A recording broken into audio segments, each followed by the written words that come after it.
분석과 공유와 전략 모색 연구를 했는데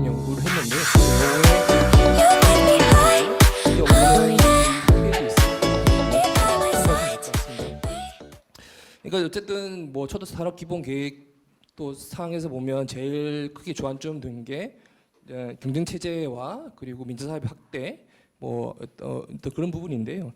그런 부분이 실제로 이 최근에 어떤 경향으로 나타나는지에 대해서 좀 미시적으로 좀 접근하는 부분이고요. 그래서 그렇게 부분에서 좀 이해해 주시면 좋을 것 같습니다. 발제문을 보시면 저희가 이 연구를 하면서 저희가 새롭게 표 1을 이 표를 만들었습니다. 그러니까 이 부분은 공기업들은 이제 빠져져 있는데 최근에 있는 궤도 운영 체계의 변화를 좀 일목요연하게 보이기 위해서 저희가 재원 투자 방식과 사업 운영 방식을 통해서 이 어떤 그 노선별로 분류를 했습니다. 이거 보시면 그러니까 재원 투자 방식 같은 경우에는 다 알다시피 공공 투자와 민간 투자를 나눴고요. 사업 운영 방식은 이제 시행사 직영과 다른 게 위탁으로 나누는데요. 사실은 이제 최근에에서의 그 전통적으로 보면 이제 우리가 이제 궤도 산업의 민영화라고 얘기를 하면 이거 민영 사업이라고 얘기하면 다들 뭐 한 번은 다 들어보셨을 거예요. 그러니까 사회 기반 시설에 대한 민간 투자법, 그러니까 민간 그 투자법에 의한 그 사업이 이제 민영화 사업이라고 이렇게 그걸 동일시를 했죠. 그러니까 저희가 궤도 산업에 대해서의 민영 사업이라면 얘는 민간 투자법에서 정형됐던 이제 민간이 자기 돈을 들여서 이 시행사가 이 사업하는 이러한 저 보시다. 그래서 저렇게 보고 계시구나. 그래서 저를 안 보고 계셔가지고 놀랐습니다. 예, 그래서 저를 외면하나 싶어서 일단은 뭐 이렇게 보시면 될 것 같아요. 예, 그랬는데 최근에 이러한 흐름이 좀 깨지고 있거든요. 예를 들어서 그럼 저도 이렇게 봐야 되나? 저를 주시 생각하지 못했는데. 네, 요즘 죄송한데 바로 올려주시죠. 좀. 네. 이제 공공 투자에서 사실은 이제 기존에 있는 민영화라고 하면 사실 인영역에 있는 사람들을 일컬었던 건데 이거는 이제 수도권에 있는 궤도 사업들을 노선별로 정리한 겁니다. 저희 표에 따라서. 그런데 이제 최근 어떤 현상이 발생하냐면 공공 투자인데 이제 이 김포 도시철도 알죠? 김포 골드라인. 이 김포 도시철도가 김포시가 일단 서울교통공사한테 위탁을 주는데 실제로 이 서울교통공사가 사실 이것까지는 공공이 사업을 하고 공공도 운영을 하는 이 체제였는데요. 근데 서울교통공사 다시 이 김포 골드라인이라는 자회사로 다시 위탁을 줍니다. 재위탁을 줍니다. 근데 잘 알다시피 그 철도와 다르게 이 서울교통공사는 자회사가 민간회사입니다. 그래서 이 서울교통공사가 다시 김포 골드라인으로 그 재위탁을 주면서 이게 공공사임에도 불구하고 운영이 다단계 민간 위탁이 되어버리는 거죠. 운영이 민영화 되는 겁니다. 그리고 9호선 2, 3단계도 잘 알다시피 1단계는 민자 투자지만 2, 3단계는 재정 투자 사업이거든요. 근데 여기도 서울교통사가 했다가 다시 자회사로 넘겼다가 최근에 CIC라고 기업 내 기업으로 다시 왔지만 실제로 뭐 거의 똑같습니다. 그 사업증만 정기주기 받은 거죠. 그래서 여기 보시면 기존 우리가 민간 투자 사업이라고 생각했던 그 민영 산업이 공공 투자에도 불구하고 이 두 노선에서 이 다시 운영 부분에서 민영화되는 이런 현상이 이제 발생하고 있는 거죠. 이게 기존 우리가 민영은 민간 투자법으로 정의된 사항만 민영하다 이 공식이 물론 이제 철도하고 다른 이런 일반 철도이기는 하지만 도시철도이기는 하지만 그 공식이 또 깨진 거죠. 그리고 여기에서 밑에 보면 또 하나 현상은 민간 투자인데 이 서해선 아시죠? 지금 좀 본격 뒤에 좀 다룰 소사원시선 아시죠? 소사원시선이 민간 투자법에 의한 민간 사업인데 이 서해선이 다시 서울교통공사한테 위탁이 되는 겁니다. 그러니까 기존의 민간 사업이 민간 사업자로 가지 않고 공기업이 그 밑에의 그 하위 파트너로서 위치하는 거죠. 그리고 또 이 서울교통공사는 다시 이거를 다시 자회사 소사원시라는 자회사 민간회사를 만들어 다시 재위탁합니다. 사실 서울교통공사 제일 나쁜 놈이죠, 사실은 보면. 이렇게 하고 또 철도공사는 서해산에 알다시피 소사원시선이 그 역운영 부분들은 서울교통공사가 위탁받았지만 열차 운영이라든지 차량 보수는 또 철도공사가 하고 있죠. 그래서 이 소사 원시선이 두 가지로 나눠지는데 그 부분을 또 철도공사가 위탁을 받았습니다. 물론 철도공사는 그나마 뭐 서울교통공사는 덜 나쁜 놈이라서 그런지 모르겠지만 자신들이 직영을 하고 있습니다.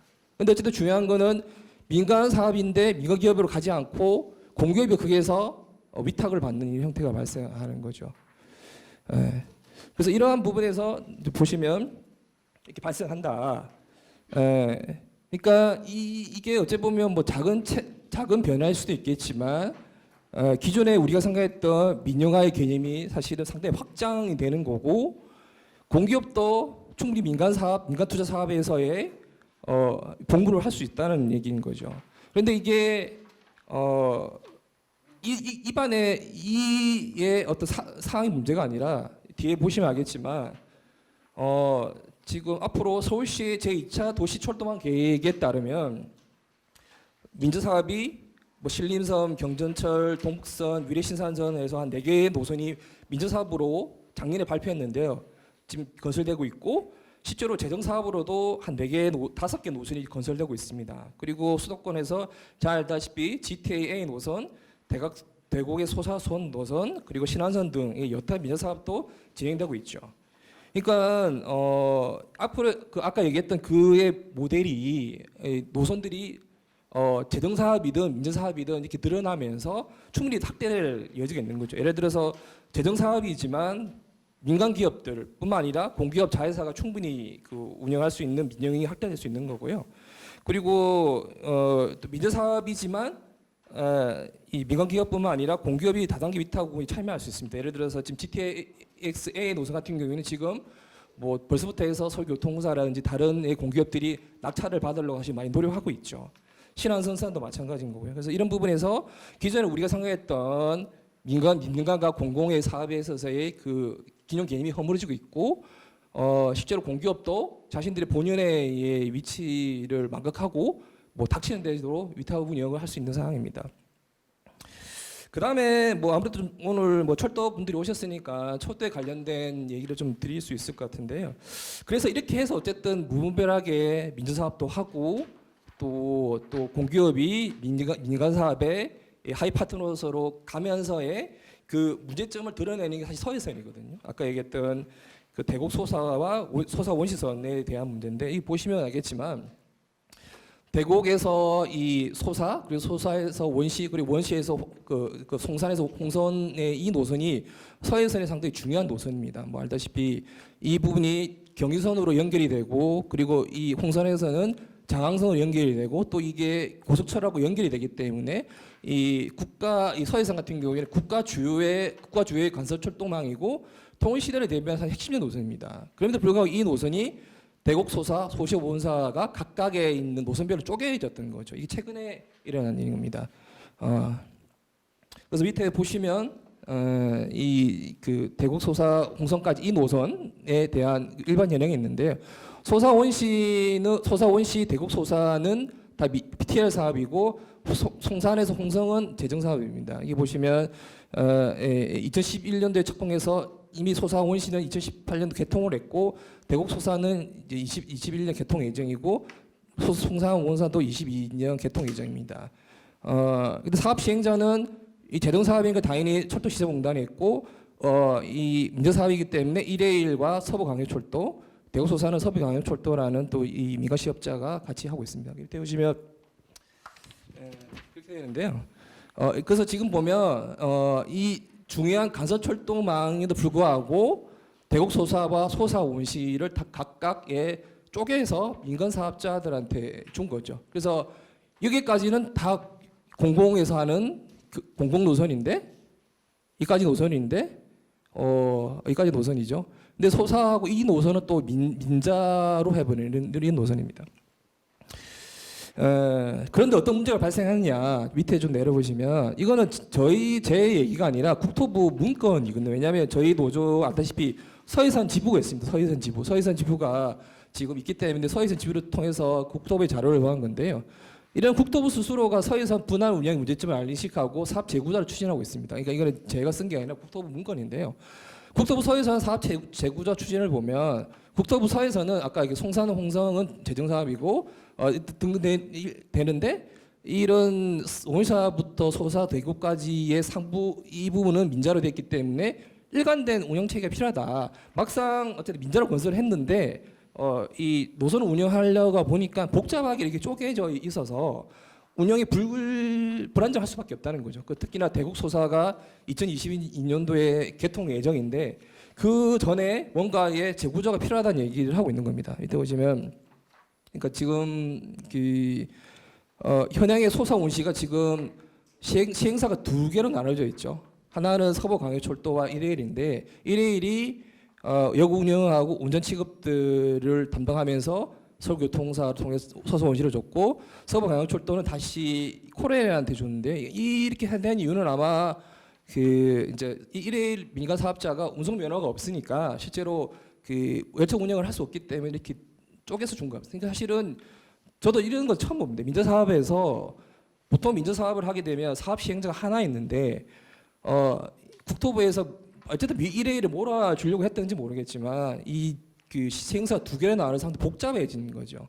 대국 소사는 서부광역철도로 이렇게 주면서 이렇게 진행됩니다. 그러니까 이 구조를 보니까 실제로 보시면 세 가지의 시행사가 있고 아주 복잡해지는 거죠.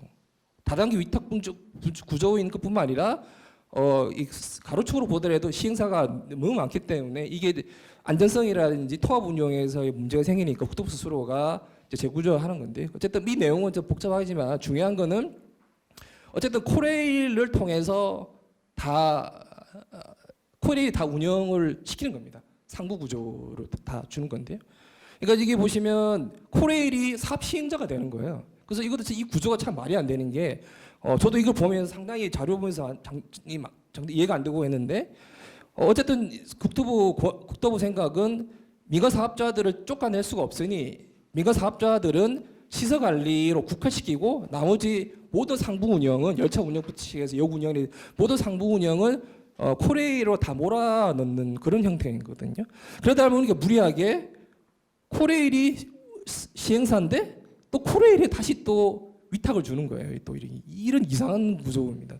그래서 지금 저희가 이제 노조에서도 대응하려고 왜냐하면 서해선 이 구도로 하게 되면 서해선 자체가 없어지기 때문에 지부가 없어지기 때문에 다시 대응을 하려고 하는데 중요한 거는 어쨌든 그래서 대응하려고 하고 있고 지금 코로나라든지 여러 가지 문제 때문에 이 중단은 되고 있지만 중요한 거는 어쨌든 그렇게 쪼개고 나서의 문제점이 드러나는 거고요. 그리고 이런 경향이 어쨌든 더 확대될 수 있다는 부분에서 말씀을 드릴 수 있을 것 같습니다. 예. 그래서 이 대국 소사 관련해서 얘기했던 거는 물론 노조가 상당히 좀 여러 가지 일도 해야 되고 복잡하지만 저는 이 대국 소사에서 벌어질 이 부분들이 이후에 이 민자 사업에 대한 이제 또 문제에 대해서 제기를 하고 그리고 국토부가 자기 마음대로 쪼개놓은 이 노선에 대해서 문제점을 좀 더 드러날 수 있는 전략적 지점이라는 생각이 들었습니다. 그래서 뭐 서해선 지부가 나름 노력하고 있지만 역부족이기도 하고 또 철도 노조가 상당히 여러 가지 할 일도 많지만 최근에서 국토부가 자신들의 이 노드맵에 따라서 분리했던 민자 사업에 했던 이런 대국 수사와의 서해선 자체가 문제를 일으키고 스스로 재구조를 하고 있기 때문에 저는 이 부분에서는 조금 더 문제점 드러내면서 대응을 해야 된다는 좀 말씀을 좀 드릴 수 있을 것 같아서 말씀을 드린 거고요. 그리고 그런 문제점이 압축적으로 드러난 그 노선이 이 서해선이라고 좀 말씀드릴 수 있을 것 같습니다. 그래서 마지막으로 시사점을 보시면 어쨌든 뭐 국토부가 계속 또 관료도 그렇고 계속 민영화를 하려고 경쟁 체제를 하려고 했었지만 다른 어쨌든 철도 노조가 많이 버티면서 여전히 공영 체계를 유지하고 있는 건 사실이지만 최근 들어가지고 이런 고속철 경비 체제 확립이라든지 민자 사업의 확대라든지 심지어는 재정 사업에서의 민영 운영 확대 그리고 공기업의 민자 사업 확대 참여 확대 등 경향이 확대되면서 사실은 공적 운영이 사실 파열이 되고 있습니다. 그리고 이 흐름은 국토부가 철도 산업 기본 계획을 통해서의 부분들이 느리지만 점점 관찰되고 있는 하나의 중요한 증거이고요. 그리고 그 증거가 서해선에서 극단적으로 나타나고 있습니다. 그래서 이렇게 전체로 보면 하나의 노선일 수도 있겠지만 이 하나 노선들이 점점 더 늘어나면 큰 이제 어떤 다수를 차지할 수 있는 거고요.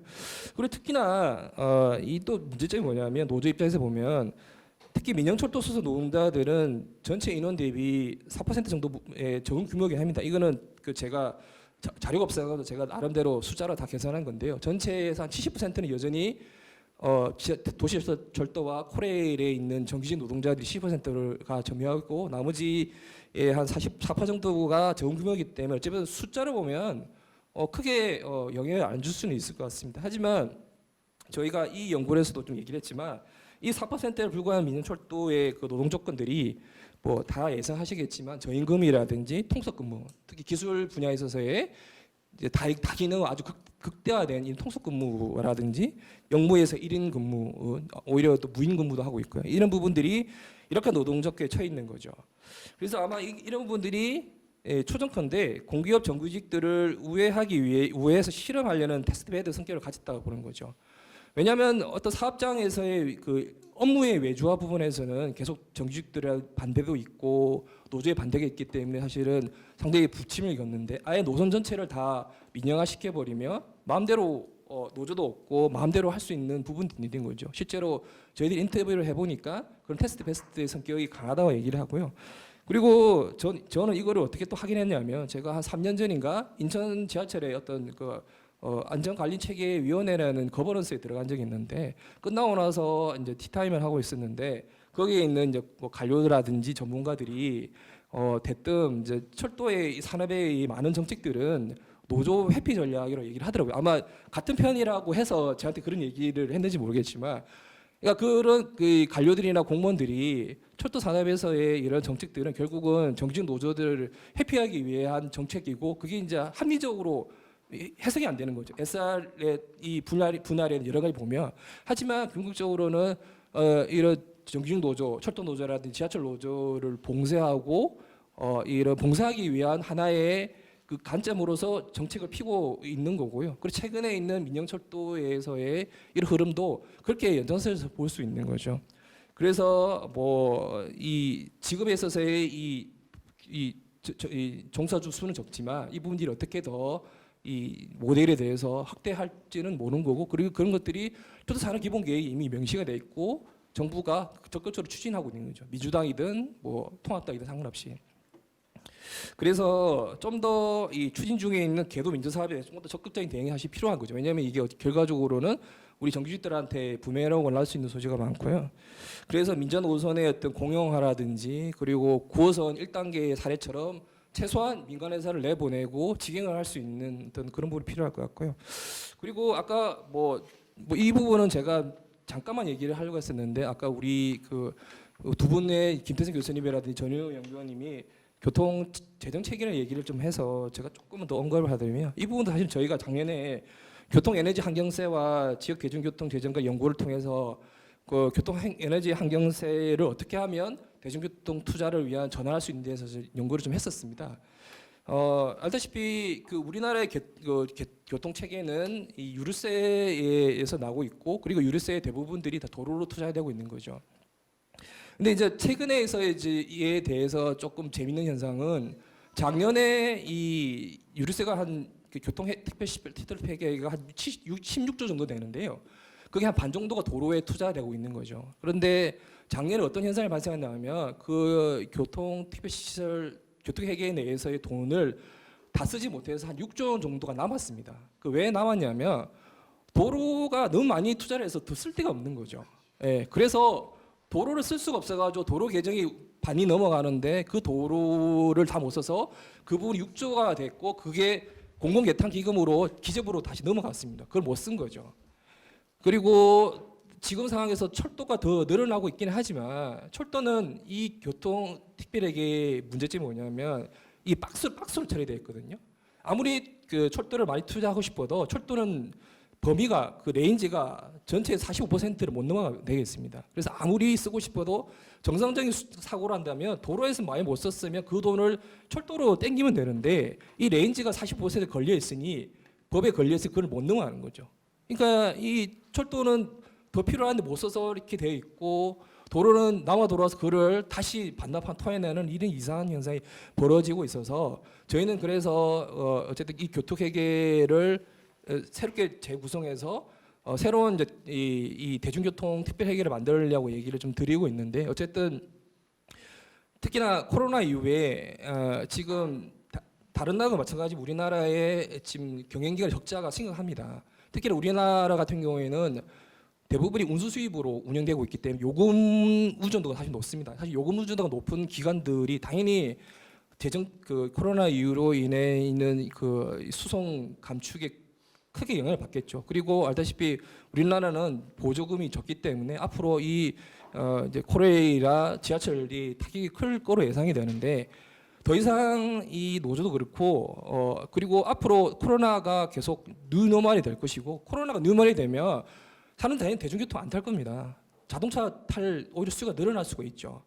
그러면 지금 구조에서 어떻게 사람들이 더 탈 수 있는 매력적인 이 운송기관으로 거듭날 수 있도록 재정 체계 그렇게 되고 운영 체계도 바뀌어야 되는데 새로운 변화가 필요하죠. 그래서 저는 또 이제 계속 연구도 하겠지만 앞으로 진짜 노조가 재정 체계를 바꿀 수 있는 그런 근본적인 투쟁이나 노력을 하지 않으면 정말로 존립도 쉽지 않은 그런 상황으로 갈 수 있다고 생각되기 때문에 그런 부분에서 더 좀 해야 되겠다는 말씀을 드립니다. 일단 저 발전 이 정도 하겠습니다. 감사합니다.